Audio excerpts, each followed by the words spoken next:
Thank you, Mr. Chairman. I apologize for having to miss the testimony of some of you, and I appreciate you coming today.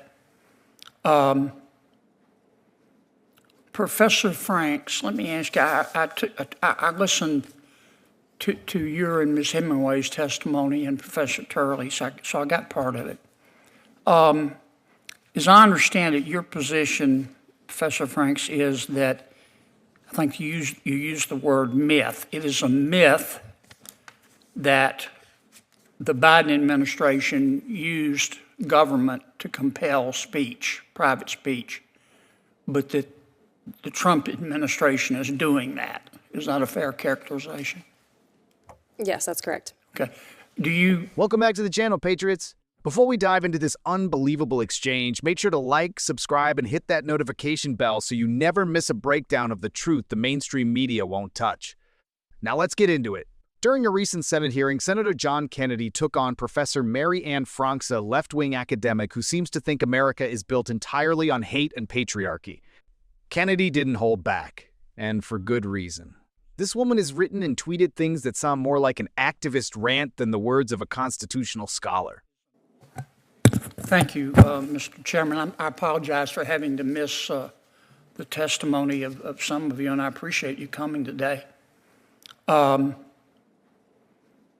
Professor Franks, let me ask you, I listened to your and Ms. Hemingway's testimony and Professor Turley, so I got part of it.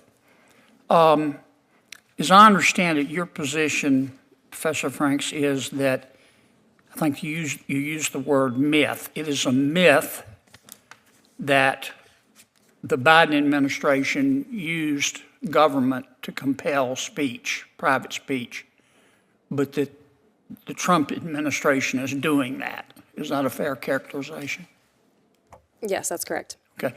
Do you think perhaps you're allowing your personal political beliefs to affect your objectivity here? No, I do not. What is guiding my answers here is that I'm looking to see what the Supreme Court has said. You notice that in the testimony about the censorship industrial complex. I got that part. No, I just got want that to part. clarify. No, but I've only got 5 minutes. Your answer is no, as I appreciate it. Let me ask you a couple questions. You wrote a law review article in December of 2023 for the New York University Law Review, and it was about the two cases, Bruin, Supreme Court case, and Dobbs. Remember that article? Yes, I do. Okay. In this article, you said,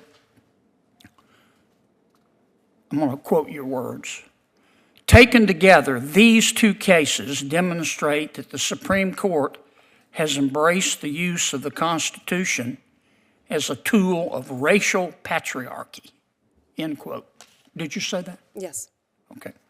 And then you went on to say, quote, "When the Supreme Court declares that there is a constitutional right to armed self-defense in public, it openly embraces and promotes a culture that privileges white men's ability to terrorize and kill those that they perceive as threats," close quote. Did I read that correctly? I believe so. Thank you for reading. Okay. And did you also say in that article, I'm going to quote again, quote, "by simultaneously expanding white men's right to kill and constricting women's right not to die, this Supreme Court," referring to the current United States Supreme Court, "has turned the Constitution into a homicide pact as well," close quote. Did you write that? That sounds like me. Okay.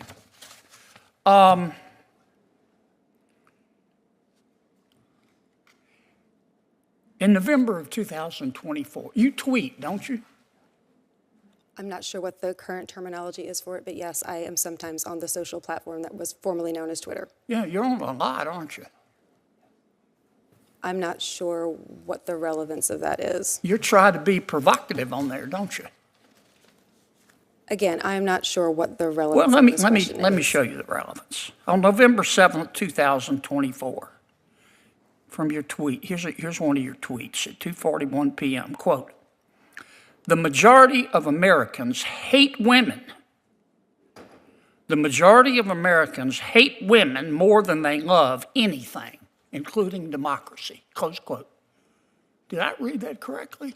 I am not sure what this has to do with the subject matter of this Did hearing. you say it? I do not have those words in front of me. I probably said something along those lines, but Yeah, what is you the said it. relevance Here of that it to is, this big as hearing? Dallas, right there. Yes. But your political beliefs don't impact your feelings about President Biden or President Trump. I don't have feelings about either of them. What I have Sounds is to me doctrine. like your favorite feeling is anger. Let me ask you this. You issued another tweet. This was in May of 2022. You've just been tweeting up a storm. You said, quote, "There's a reason why the conservative-dominated Supreme Court thinks the Constitution does not contain a right to an abortion, but is convinced that it contains an individual right to possess firearms.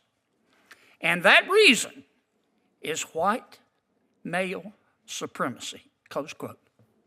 Did I read that correctly? Is there a question in this? Did I read that correctly? That's Is there my a question that is relevant to this hearing? Did I Or read that language? correctly? Do you really think that the United States Supreme Court, you're an officer of the court, is guided by white male supremacy? I believe that the First Amendment prohibits the president Did you and other say state that? officials for punishing people for Did their you honestly say that, Professor? I And you believe expect us, that the First as a Amendment, Democratic witness, to take you seriously?